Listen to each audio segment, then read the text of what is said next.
직원들의 땅 투기 의혹이 불거진 LH, 즉 한국토지주택공사, 해마다 정부로부터 받는 경영평가를 들여다봤더니 이 윤리 항목에서 상당히 낮은 점수가 나왔습니다. 그런데도 임직원들은 두둑한 성과급을 챙겼다는데요. 김수현 기자가 취재했습니다. LH 직원들의 투기 의혹이 불거지자 정부는 재발 방지 체계 하나로 경영평가 강화를 꺼내들었습니다.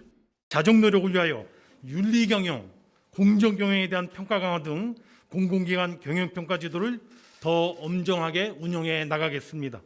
평가 결과에 따라 임직원 성과급이 달라지고 기관장에 대한 해임 건의도 가능하기 때문입니다. 지난해 LH의 성과급 내역입니다. 사장을 포함한 임원은 평균 7,700만 원, 직원들은 평균 992만 원씩을 받았습니다. 직원 평균 성과급만 보면 전체 공공기관 중 가장 많습니다.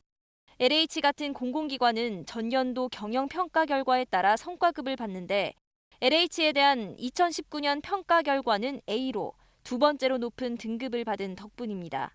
평가 세부 내역을 살펴봤습니다. 윤리 경영 항목, LH가 받은 평가는 D+입니다. 9단계 가운데 뒤에서 세 번째입니다. 그런데도 전체 평가에서 A를 받을 수 있었던 건 바로 배점 기준 때문입니다. 전체 32개 세부 항목 가운데 하나인 윤리 경영에 대한 배점은 100점 가운데 단 3점. 사실상 전체 평가 결과에 영향을 주기 힘든 수준입니다. 공공기관 경영평가의 한계를 보완할 별도의 법적 장치가 필요하다는 지적이 나오는 이유입니다. 이해충돌 방지법을 만들어버리면 스스로가 이해충돌 가능성이 있는 걸 다 적어내게 돼 있어요. 그걸 숨기고 업무를 했다. 그러면 재산상 불이익을 주거나 형사처벌을 하거나 이렇게 할 수가 있거든요. 기획재정부는 당장 윤리평가 항목의 배점을 늘리긴 어렵지만 정부 조사와 수사 결과에 따라 LH 임직원들의 성과급을 환수하는 방안을 검토하고 있다고 밝혔습니다.